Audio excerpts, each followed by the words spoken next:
Do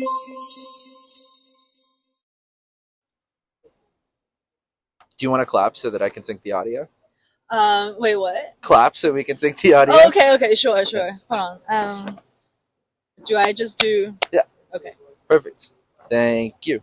Okay, so yeah, in just your own words, do you want to explain what the picket here is about? Yeah, sure. So we're a picket line, hosted by a coalition of different community members, workers, right, students, kind of young people, artists, and like tenants too, community members. And we're here to protest MoCA for selling out Chinatown in many ways. And MoCA is headed by the mega landlord and developer Jonathan Chu. His family monopolizes majority of Chinatown's commercial properties. That included Jingfeng, the large dim sum hall on Elizabeth Street, which was actually the largest dim sum hall in the entire East Coast. It could fit 1,000 guests at the same time. And Chu family evicted the dim sum hall in the middle of the pandemic. So that place was really kind of the heart of Chinatown. It was where a community gathered. So it was just more than a business, right? More than just a restaurant. And people did weddings there, banquets there, right? Like so it was like a community center almost. Definitely. As well as a restaurant. Yeah. And now, everybody's sad that we don't have that anymore. If you need like a large scale gathering, you have to go outer borough, right? Like into Flushing, Queens. And so, everyone in Chinatown now, and outside Chinatown too, are like, demanding for the, that same place. And it was really just that location, like, where else can you fit 1,000 people, right? And like, to have Chinatown to, have, restore its heart, its community gathering center. So, Jonathan Chu has not been, responsive to the call, right? And that's why we've been maintaining the picket line for 2 years. Another thing Jonathan Chu, did as the moral compass of this museum was also to actually use their like Asian American facade, identity to actually conveniently land a green light to the city to build the jail, the mega jail, 40-story tall jail, right down the street. Also next to the park that, the heart of Chinatown is the Columbus Park. And so, right now we still have a good window, right? The city did not find a contractor to build the jail yet. So we should really mobilize the, community, not just Chinese folks, but, everyone to really come out to, and be anti this Chinatown jail. And, it's going to really make Chinatown more run down, right? Like, we already lost so much foot traffic from the closure of Jingfeng. Like, small businesses here suffering too, because, a lot of like larger, right, like banquet halls actually bring foot traffic into Chinatown. And right now it's like empty. It's like very sad. If you look at East Broadway, right, sad. But it's one good thing I wanted to add is that like from the 2 years picketing here, we actually built enough like public opinion or changed the direction of public opinion to be like, well, actually it is possible to have that, have more like large banquet hall for communities to gather in Chinatown. So actually the East Broadway Mall down the bridge, it's a Fujianese kind of a hub, right? Like it was empty since the pandemic, but now they, kind of signed an agreement to really reopen it into like a restaurant. And, it can fit like 800 people, not 1,000, but 800. So, Which is pretty big. Yeah, it's really big. Yeah, so it's really great. And, they're going to prioritize rehiring workers who lost their job due to the pandemic.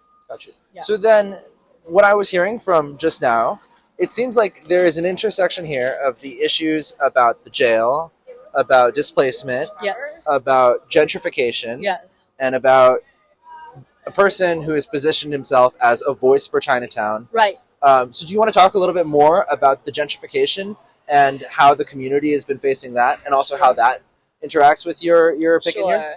So, now, back in the 70s, right? Like Chinatown, the land was very cheap. And throughout the decades of like immigrant families, working hard to build up like small businesses in Chinatown, like we actually brought up land value, right? And now it's very convenient for the racist city government to say like, okay, you functioned, you brought up the land value, we're just gonna kick you out. And that's been the like racist displacement agenda that cities always have since the Bloomberg administration. So what were you saying is you've brought up the city sees it as the people of Chinatown have brought up the land value, and now we can move you out.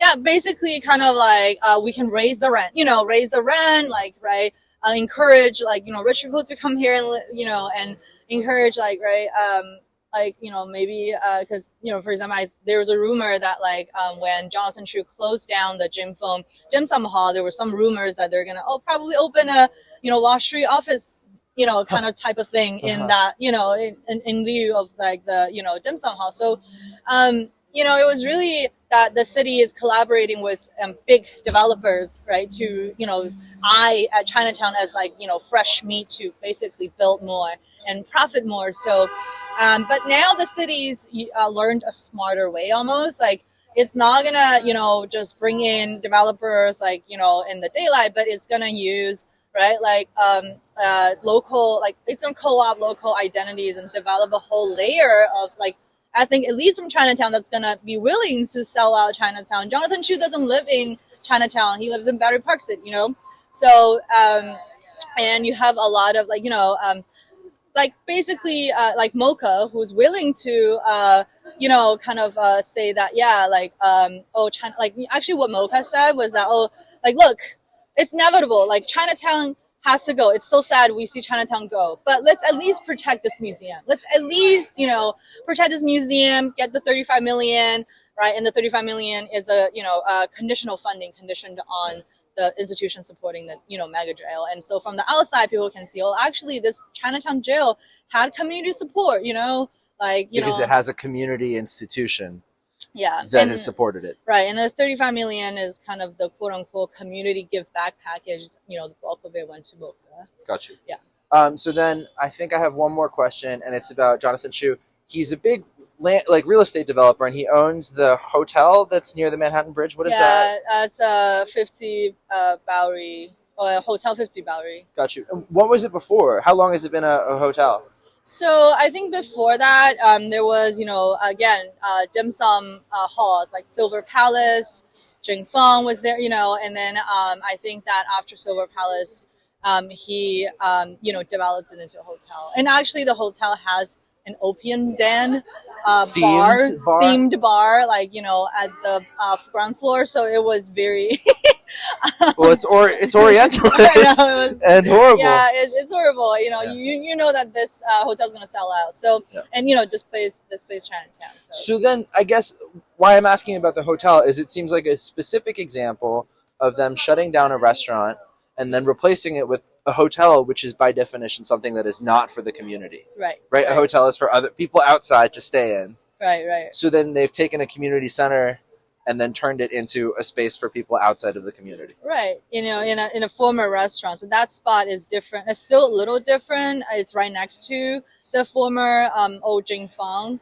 But yeah, you get the idea. I think he's really putting profit over community. And I think a lot of people in our community, in and outside of Chinatown, have been experiencing higher rent, right? Like higher property tax, even for smaller, homeowners. So we're just wondering a way how to, right, put out like a narrative that once come together, right, community can combat the big forces of developers and the city that's allowing the developers to build. And I think this is a good example. I think a lot of people came to the picket line because they feel like, yeah, they also feel atrocity of, higher rent, that they've been experiencing. And especially, also small businesses, right, being gone, can't pay for the rent, can't pay for the property tax, right? And so I think that, I think it's a picket line that can unite many people. Thank you so much. Yeah, thank you. Oh.